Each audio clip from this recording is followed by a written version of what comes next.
সাম্প্রতিককালে ছাদ বাগানীদের কাছে সবথেকে জনপ্রিয় একটি আনারের ভ্যারাইটি হয়েছে এই মহারাষ্ট্র সুন্দরী। এই প্রথম আমার গাছে সংগ্রহ করার পর ফল সেট হচ্ছে এবং ফল দেখে চমৎকার লাগছে।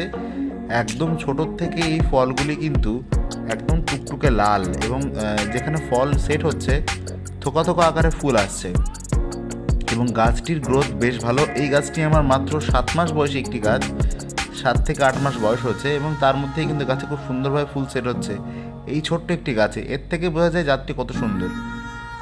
তবে এই জাতের ফলটি দেখে কিন্তু আমার মনে হলো পার্টিকুলারলি এটি মহারাষ্ট্র সুন্দরী নাম সবাই দিলেও এটি কিন্তু সিন্দুরি ভাগোয়ার একটা ভ্যারাইটি বলেই আমার মনে হচ্ছে।